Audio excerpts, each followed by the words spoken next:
Moi, j'ai grandi avec les mangas. J'ai grandi à Pokémon, Sailor Moon, Magical Doremi, j'ai grandi avec ça. Et je savais même pas que c'était du manga à l'époque. Elle s'appelle Daphné, mais on la connaît surtout sous le nom de Satomi Mreo. Sa passion, le manga, ou plutôt le dessin manga. Toute la semaine dernière, elle est intervenue à l'occasion d'un stage organisé par le service jeunesse de Rumba. Sa mission? Honnêtement, juste s'amuser. S'ils peuvent après apprendre, avoir quelques petites bases pour dessiner plus facilement après, ce sera merveilleux. Mais honnêtement, tant qu'ils s'éclatent, moi, c'est mon premier but en fait. Parce que là, je me dis, on est en vacances, ils ont eu école toute l'année. Là, ils peuvent apprendre en s'amusant. Donc s'ils ressortent qu'ils ont appris des trucs, c'est bien. Mais s'ils sont éclatés, c'est mieux. Alors, pendant 5 jours, ces stagiaires ont appris sans stress et sans pression les bases du dessin, comme les règles anatomiques, des règles qui permettent un apprentissage peut-être un petit peu plus rapide que d'autres techniques, encore que. Là, en fait, c'est des règles qu'on peut s'amuser après à tordre, à adapter à notre propre style. Mais bon, comme moi je suis autodidacte, j'avoue que je suis partie dans le manga direct. Donc après, il y a autant de manières de dessiner que d'artistes, que de dessinateurs. Donc chacun fait à sa sauce, finalement.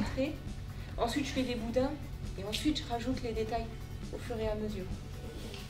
Je leur donne des petites astuces. Par exemple, les yeux, c'est au milieu du visage. Les oreilles, elles ont un emplacement bien précis. La base de l'oreille au niveau de l'œil et sous le nez.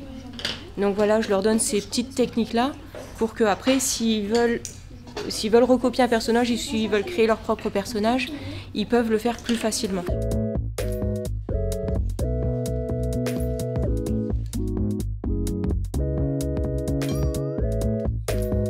Et le manga, c'est vraiment, on fait ce qu'on veut, en fait, plus ou moins. On a toujours ces petites règles à respecter, plus ou moins, pour avoir un personnage qui fait pas bizarre quand on le regarde. Mais si j'ai envie de faire des yeux immenses, je fais des yeux immenses. Si j'ai envie de faire un personnage qui est choqué avec la bouche qui tombe par terre, je peux lui faire la bouche qui tombe par terre. C'est pas, on n'est pas restreint par l'anatomie, par la réalité en fait. Reproduire, créer, imaginer, gommer, recommencer, rater pour mieux réussir, ces jeunes filles et garçons ont donc découvert l'univers du dessin et par la même occasion celui du manga. Des vocations sont peut-être nées de ce stage ou peut-être pas, mais tous et toutes ont pris du plaisir à être là et c'est bien là l'essentiel dans la pratique de n'importe quelle passion. Si vous vous sentez bien à dessiner juste un seul type de personnage, faites juste ce type de personnage. L'important c'est de s'éclater. Je sais que moi j'ai progressé parce que j'ai dessiné que des trucs qui me plaisaient. L'important en fait, le dessin, c'est pour soi à l'origine. Donc tant que ça nous plaît, c'est bon. Ça sera pas une corvée, ça sera plus de l'amusement.